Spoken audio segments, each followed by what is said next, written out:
मोदी की गारंटी के विरोध में युवा कांग्रेस के द्वारा पंचायत चलो वार्ड चलो महाअभियान की शुरुआत की गई है। भारतीय राष्ट्रीय कांग्रेस और भारतीय युवा कांग्रेस के लीगल बैंक खातों को सील करने के बाद से देश की राजनीति गर्मा गई है।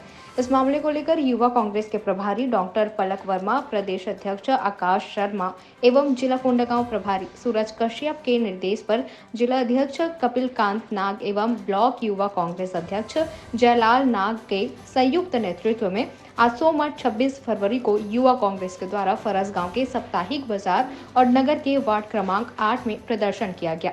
युवा कांग्रेस के द्वारा बाजार में रैली निकालकर बाजार में आए हुए ग्रामीणों को पॉम्पलेट का वितरण कर मोदी के किए हुए वादों और गारंटी को जुमला बताकर जागरूक किया गया। वहीं इस दौरान युवा कांग्रेस के जिला पदाधिकारी सहित अन्य कार्यकर्ता उपस्थित रहे। देखिए कोंडागांव से रामकुमार भारद्वाज की रिपोर्ट। देखिए छत्तीसगढ़ प्रदेश के हमारे युवा कांग्रेस के द्वारा आकाश शर्मा जी के नेतृत्व में पूरे छत्तीसगढ़ में सभी जिलों में इस कार्यक्रम का शुभारंभ हुआ है। क्योंकि चुनाव से पहले, विधानसभा चुनाव से पहले भाजपा सरकार द्वारा कई घोषणाएं की गई थी।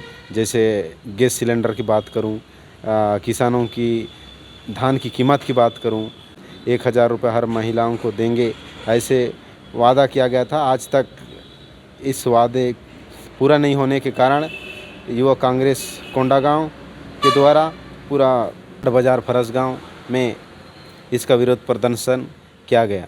पूरा ब्लॉक में, पूरे ज़िले में किया जाएगा। हर पंचायत में जाके पंचायत चलो वार्ड चलो के माध्यम से इसलिए चलाया जा रहा है कि भारतीय जनता पार्टी ने कई वादों के खिलाफ चले जा रही है। क्योंकि धान के एक मुश्त 3100 रुपये देंगे बोले, वो भी वादा खिलाफी हो गया। और 500 रुपये हम गैस सिलेंडर देंगे बोले, वो भी। और हर साल मोदी जी ने बोले थे 2014 में हमारी सरकार आने दो, हर साल 2 करोड़ युवाओं को रोज़गार देंगे, ऐसे मोदी जी के द्वारा कही गई थी। मैं मानता हूँ कि भारतीय जनता पार्टी के कहनी और कथनी में बहुत अंतर है।